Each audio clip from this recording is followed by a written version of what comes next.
पहलगाम आतंकी हुमला बाद भारते ऑपरेशन सिंदूर लॉन्च કર્યો અને ત્યારબાદ પાકિસ્તાન અત્યારે ઘૂંટણીએ પડી ગયું છે કારણ કે પાકિસ્તાન જેને શક્તિઓ માનતું હતું અને જ્યાંથી એ નાપાક ઈરાદાઓને લોન્ચ કરતું હતું ત્યાં જ આપણે તેને ધ્વસ્ત કરી દીધા છે। કયા કયા એ વિસ્તાર છે અથવા તો એ કયા હિટ પોઈન્ટ છે તે અમે આપને બતાવીશું। ક્યાં પાકિસ્તાનને નુકસાન જઈ રહ્યું છે ચાલો બતાવીએ કે ક્યાં ભારતીય સેનાએ એ શક્તિ બતાવી છે અને પાકિસ્તાને પીછે हट पण करवी पड़ी रही है। तो आ तमाम नक्शो है अने नक्शा पर ज आप जोई शको छो पाकिस्तान आ नक्शो अने पाकिस्तान में क्या नुकसान थयुं छे। आपणे उपरथी शरू करीए। मुरीद एरबेज चकलाला मुरीद एरबेज ध्वस्त करवामां आव्युं छे। जे रीते भारत तरफथी आ कार्यवाही थई रही है आतंकीना लॉन्च पेड पण ध्वस्त करवामां आव्या छे। आ साथे सियालकोट एरबेज ध्वस्त करवामां आव्युं छे। पसूर रडार साइट पण ध्वस्त करवामां आवी छे।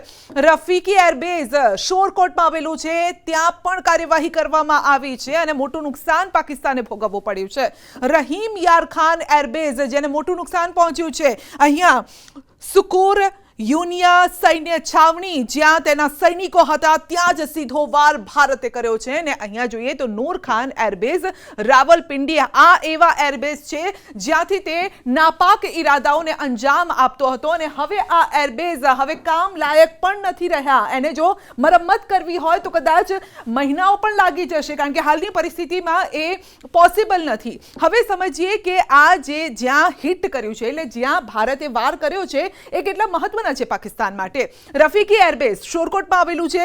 पाकिस्तान एरफोर्स नु आ महत्वनु अंग है। फाइटर प्लेन थी हुमला करवा माटे ते उपयोगी है।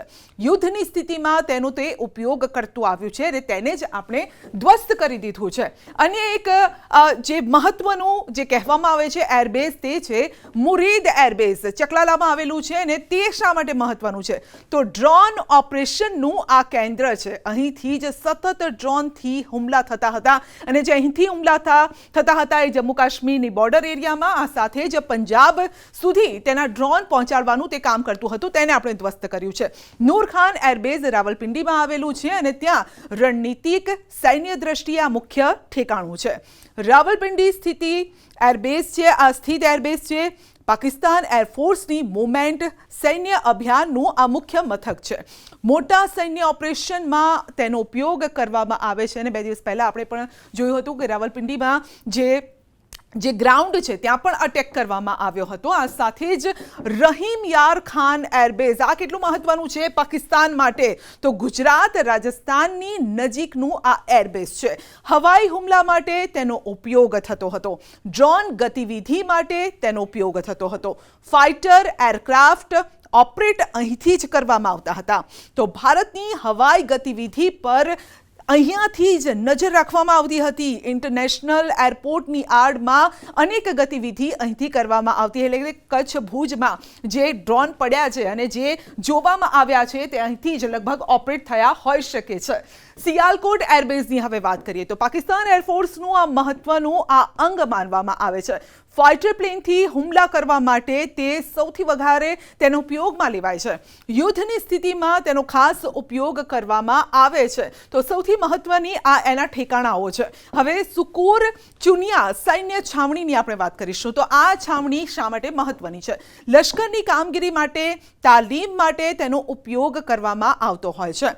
लश्करी हथियार दारूगोळो वाहनो ટેન્ક ટ્રક જીપ જેવા વાહનોની અહીં જાળવણી કરવામાં આવે। માની લો કે જે ઉપયોગમાં લે છે એ તમામ વાહનો કદાચ તૂટી જાય ધ્વસ્ત થઈ જાય તો બીજા નવા વાહનો અહીંયા જ રાખવામાં આવતા હોઈ શકે અને ત્યાંથી તેને મૂવ કરવામાં આવે તો ત્યાં જ આપણે અટેક કર્યો છે।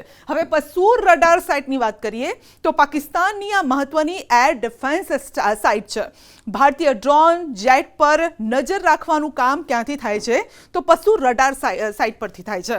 ભારતના વળતા જવાબને નિષ્ક્રિય કરવાનું કામ પણ અહીંથી જ થતું હતું ને ત્યાં જ સીધો વાર કર્યો છે। કોણે કર્યો છે તો ભારતીય સેનાએ કર્યો છે।